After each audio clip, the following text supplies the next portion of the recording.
Iran ಹಾಗೂ Israel war ನಿಲ್ತಾ ಇಲ್ಲ, ನಿರಂತರ ದಾಳಿ ನಡೀತಾ ಇದೆ. ಕಕ್ಕಾಬಿಕ್ಕಿಯಾಗಿರುವಂತಹ ಇರಾನ್ ಜನರು ನಿಲ್ತಿಲ್ಲ. ಇರಾನ್ ಹಾಗೂ ಇಸ್ರೇಲ್ ವಾರ್ಗಳು ನಿರಂತರ ದಾಳಿಗೆ ಜನರು ಕಕ್ಕಾಬಿಕ್ಕಿಯಾಗಿದ್ದಾರೆ. ಇರಾನ್ ಜನತೆ ಮತ್ತೆ ಇಸ್ರೇಲ್ ಸೇನೆಯಿಂದ ಏರ್ ಸ್ಟ್ರೈಕ್.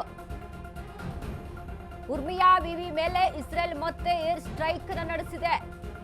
ಇರಾನ್ನ ಪಶ್ಚಿಮ ಅಜರ್ಬೈಜಾನ್ ಪ್ರಾಂತ್ಯದಲ್ಲಿರುವಂತಹ ವಿವಿ ನಿಲ್ತಿಲ್ಲ. ಇರಾನ್ ಹಾಗೂ ಇಸ್ರೇಲ್ ವಾರ್ಗಳು ನಿರಂತರವಾಗಿ ದಾಳಿ ನಡೆಸ್ತಾ ಇದೆ. ಜನ ಕಕ್ಕಾಬಿಕ್ಕಿಯಾಗಿದ್ದಾರೆ. ಇಸ್ರೇಲ್ ಸೇನೆಯಿಂದ ಏರ್ ಸ್ಟ್ರೈಕ್ ಮತ್ತೆ ಆರಂಭವಾಗಿರುವಂತದ್ದು. ಉರ್ಮಿಯಾ ವಿವಿ ಮೇಲೆ ಇಸ್ರೇಲ್ ಮತ್ತೆ ಏರ್ ಸ್ಟ್ರೈಕ್ ಮಾಡಿದೆ. ಇರಾನ್ನ ಪಶ್ಚಿಮ ಅಜರ್ಬೈಜಾನ್ ಮೇಲೆ ಇದೀಗ ದಾಳಿ ನಡೆಸಿರುವಂತದ್ದು.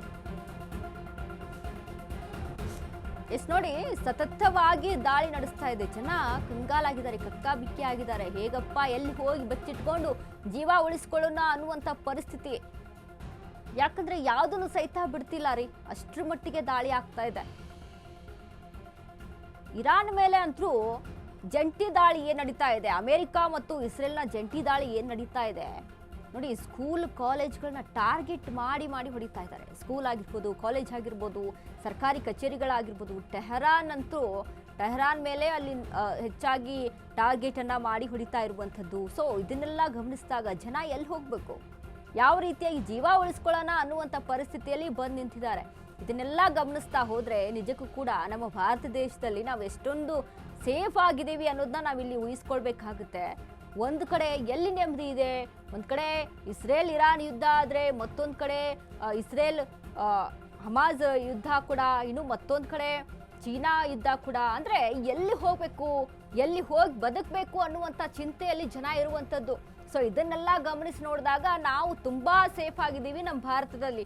ಆದರೆ ಜನ ಇದ್ರ ಬಗ್ಗೆ ಅದನ್ನ ಅರಿವನ್ನ ಇಟ್ಕೊಳ್ಳದೆ ಏನೇನೋ ಮಾತಾಡ್ತಾರೆ. ಈಗ ನೋಡಿ, ಇರಾನ್ನಲ್ಲಿ ಖಮೇನಿ ಹತ್ಯೆ ಆದಮೇಲೆ ಇಲ್ಲಿ ಶಾಂತಿ ಹದಗೆಡಿಸುವಂಥ ಎಷ್ಟೋ ಘಟನೆಗಳು ನಡೆದು ಹೋಯಿತು.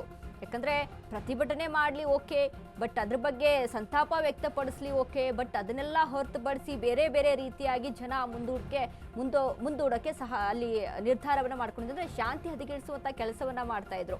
ಸೊ ಸದ್ಯಕ್ಕೆ ನಮ್ಮ ಭಾರತ ದೇಶದಲ್ಲಿ ತುಂಬಾ ಶಾಂತವಾಗಿ ತುಂಬಾ ಸೇಫ್ ಆಗಿದ್ದೀವಿ ಅಂತ ಹೇಳ್ಬೋದು. ಇದನ್ನೆಲ್ಲ ಗಮನಿಸ್ತಾ ಹೋದ್ರೆ ಈಗ ಸತತವಾಗಿ ಇಸ್ರೇಲ್ ಮತ್ತು ಅಮೆರಿಕ ಏನು ದಾಳಿಯನ್ನು ನಡೆಸ್ತಾ ಇದೆ, ಜಂಟಿ ದಾಳಿಗೆ ಇರಾನ್ ತತ್ತರಿಸ್ತಾ ಇದೆ. ಇರಾನ್ಗೆ ಇರುವಂಥದ್ದು ಎರಡೇ ಆಪ್ಷನ್. ಒಂದು, ಮಂಡಿಯೂರಿ ಕ್ಷಮೆ ಕೇಳಬೇಕು. ಮತ್ತೊಂದು, ಇಲ್ಲ ಅಂತ ಅಂದ್ರೆ ಏನಾಗಿದ್ದಾಗ್ಲಿ ಅಪ್ಪ, ಬದುಕ್ತೀವೋ ಸಾಯ್ತೀವೋ ಗೊತ್ತಿಲ್ಲ, ಒಟ್ಟಿನಲ್ಲಿ ದಾಳಿಗೆ ಮುಂದಾಗಬೇಕು, ಯುದ್ಧಕ್ಕೆ ಸ್ಟಡಿಯಾಗಿ ನಿಂತ್ಕೋಬೇಕು. ಇದೆರಡೇ ಆಪ್ಷನ್ ಇರುವಂಥದ್ದು. ಸೊ ಹಾಗಾಗಿ ಇರಾನ್ ಮಾತ್ರ ಜಗ್ತಾ ಇಲ್ಲ, ಬಗ್ತಾ ಇಲ್ಲ, ಕುಗ್ತಾ ಇಲ್ಲ. ಸೊ ಹಾಗಾಗಿ ಇರಾನ್ ಸಹಿತ ಸತತವಾಗಿ ದಾಳಿಯನ್ನು ನಡೆಸ್ತಾ ಇದೆ.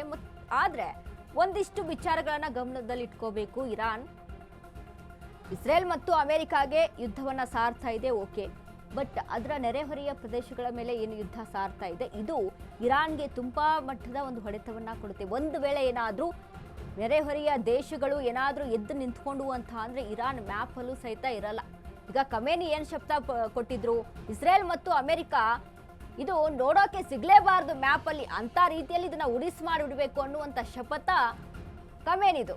ಸೊ ಹಾಗಾಗಿ ಸತತವಾಗಿ ಅಲ್ಲಿ ದಾಳಿಯನ್ನು ನಡೆಸೋದಕ್ಕೆ ಮುಂದಾಗ್ತಾ ಇದ್ರು ಇಸ್ರೇಲ್ ವಿರುದ್ಧ, ಅಮೆರಿಕ ವಿರುದ್ಧ. ಸೊ ಈಗ ಏನಾಯಿತು, ಟಾರ್ಗೆಟ್ ಮಾಡಿ ಖಮೇನಿಯನ್ನೇ ಅಲ್ಲಿ ಮೇನ್ ತಲೆಯನ್ನೇ ಅಲ್ಲಿ ಉರುಳಿಸ್ಬಿಡ್ತು ಇಸ್ರೇಲ್. ಸೊ ಇದನ್ನೆಲ್ಲ ಗಮನಿಸಿ ನೋಡಿದಾಗ ತುಂಬಾ ಎಚ್ಚರಿಕೆಯಿಂದ ಇರಾನ್ ಯುದ್ಧವನ್ನು ಸಾರಬೇಕಾಗುತ್ತೆ. ತುಂಬ ಗಮನದಲ್ಲಿ ಇಟ್ಕೊಂಡು ಒಂದಿಷ್ಟು ವಿಚಾರಗಳನ್ನು ಯುದ್ಧವನ್ನು ಸಾರಬೇಕಾಗುತ್ತೆ. ಯಾಕಂದರೆ ಅಲ್ಲಿ ಅಣ್ವಸ್ತ್ರಗಳಾಗಿರ್ಬೋದು, ಶಸ್ತ್ರಾಸ್ತ್ರಗಳ ವಿಚಾರಕ್ಕೆ ಸಂಬಂಧಪಟ್ಟಂತೆ ಬಲಾಢ್ಯವಾಗಿ, ಬಲಿಷ್ಠವಾಗಿ ಎಲ್ಲದರಲ್ಲೂ ಸಹಿತ ಇಸ್ರೇಲ್ ಮತ್ತು ಅಮೆರಿಕ ಮುಂದಿರುವಂಥದ್ದು.